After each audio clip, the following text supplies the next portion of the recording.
at the golden touch.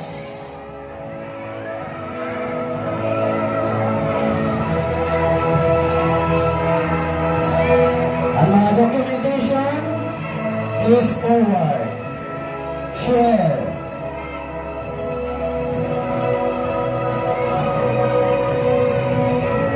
Pwede ba? Move. Dali po lang mga di. Side. Yan. What a beautiful lady. Lady in yellow. And the most handsome of the kingdom.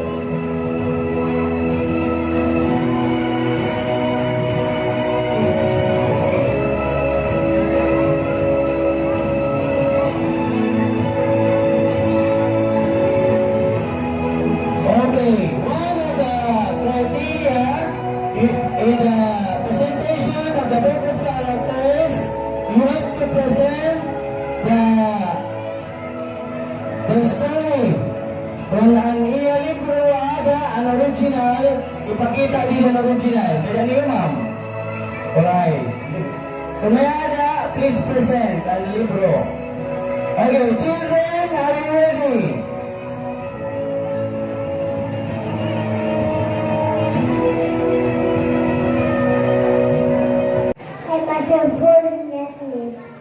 I did not know where I was.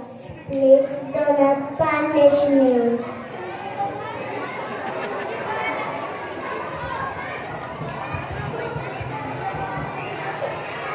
King Midas, in exchange for your kindness to my friend, I will grant you one wish.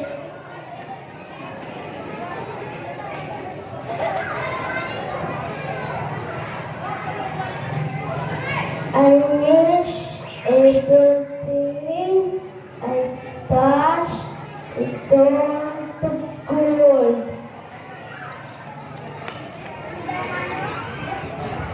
Father, a horrible thing is happened.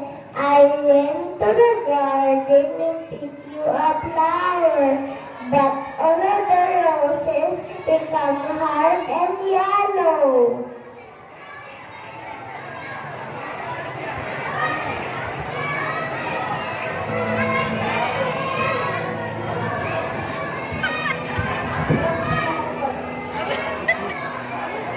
Okay, together, children, let's give him a round of applause. Hawak kamay, children. One. Taas ang kamay. Taas. One. Two. Bow. Exit tadi. And you exit double characters to the right. Exit. Okay. Okay. First trivia. For grade 6. Ready, ha? 4, 5, 6. 4, 5, 6. Sagutin ito. You can present your answer by standing and answering.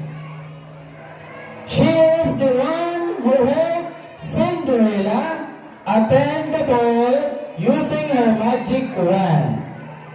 4, 5, 6 pupils. To my grade 3, you can answer. Sige, grade 3. She is the one who helped Cinderella attend the ball using her magic wand. Fairy godmother.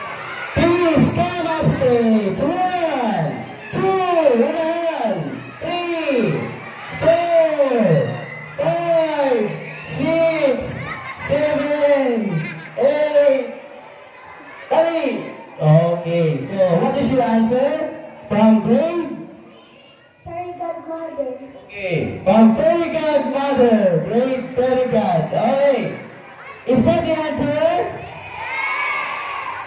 Are you sure? Message? Yes.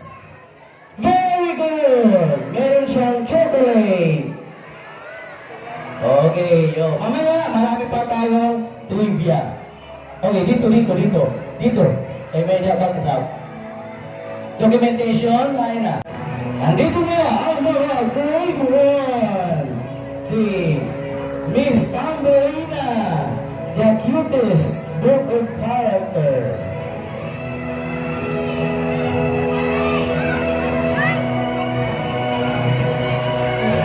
Next time, children, gusto niyong gumaya sa kanila?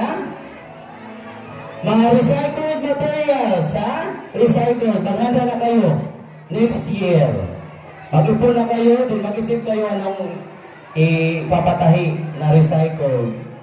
Kaya mapresent na lang ako kanina yung ma'am. Ma'am, may ko na din po character. Costume. Smile! Bye-bye! Meron silang sasabihin? Okay, sino mauna?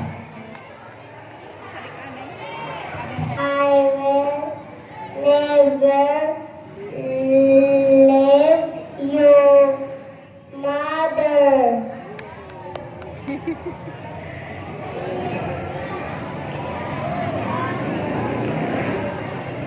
I'm the king of the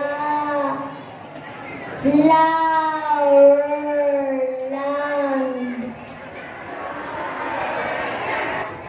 Oh, that's no problem. Her is acid. It is not like most said. Plant it into a flower pot and see what will happen. I should so very much like to have a little child. Can you tell me where I find one? Thank you so much. Grade 1. Angelina. Ang gaganda nila. Sige, exhale dito. Oh. Who will help me plant this weed? Not I. Not I. Not I.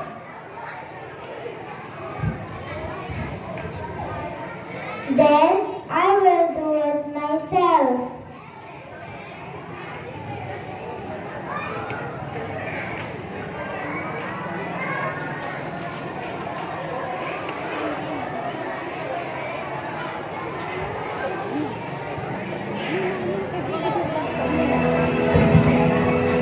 Okay, ladies and gentlemen, the little red hen from grade 2.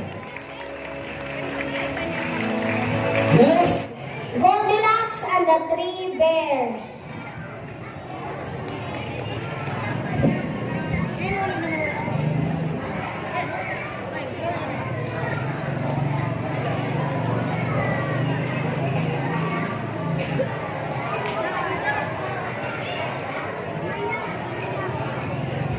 A little girl named Goldilocks goes for a walk in the forest and comes upon a house where she enters.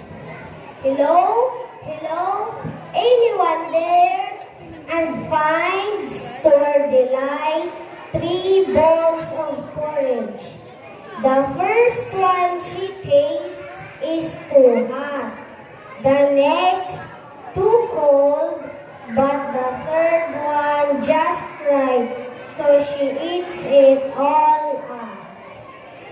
Goldilocks finds the 3 different size chairs where she tries them out and finds the first one too hard, the next too soft, and then the little one just right, but it broke when she sat on it.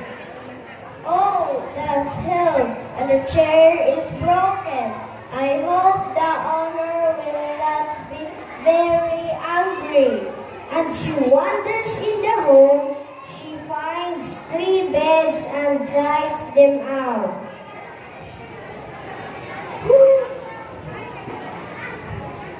The first bed is too hard, the next too soft, but the third is just right, and she curls up and falls asleep.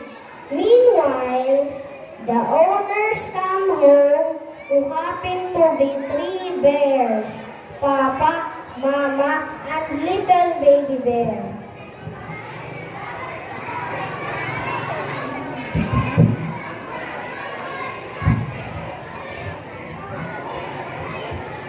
What's this? Someone ate all the porridge and burning the chair. Come on, Papa.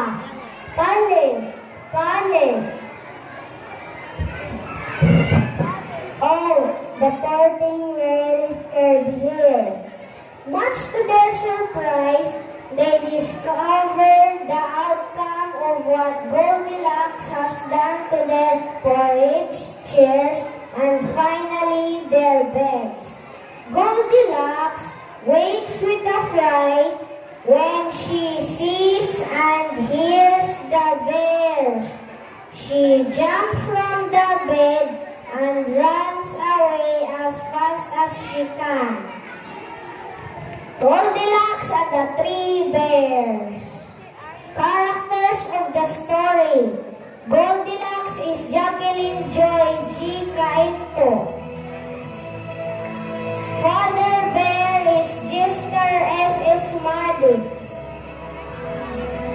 Mother Bear is Siren Eunice G. Macapanas. Baby Bear is Mark Ian P. Princilio.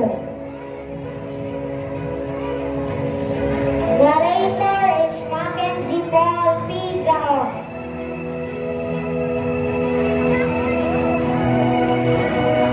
Alright, so we have the grade 3 Goldilocks and the Three Bears. Thank you so much.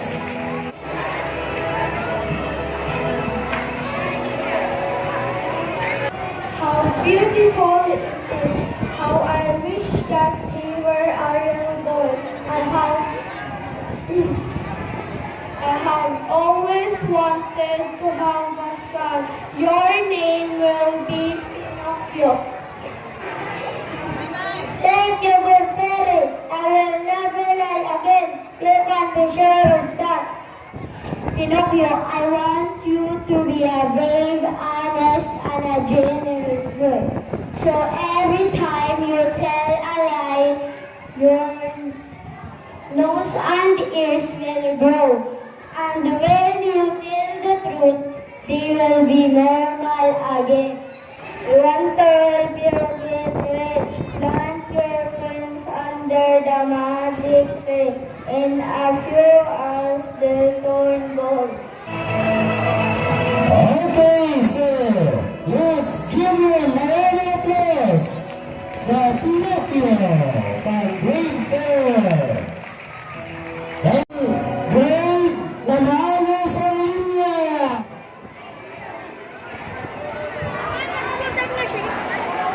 Oh, why didn't I see it before? It's simple. I'm marrying my true love. Don't worry, you'll be able to see your friends again. In fact, I was hoping for an outdoor wedding. It's raining out here, my dear. Please let me in. What kind of magic is this? I wouldn't mind more magic like this. We'd better check upstairs. Something is fishy around here.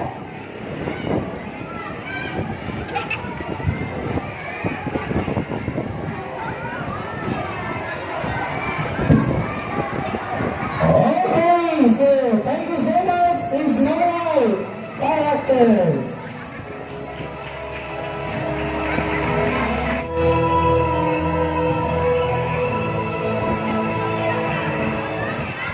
I can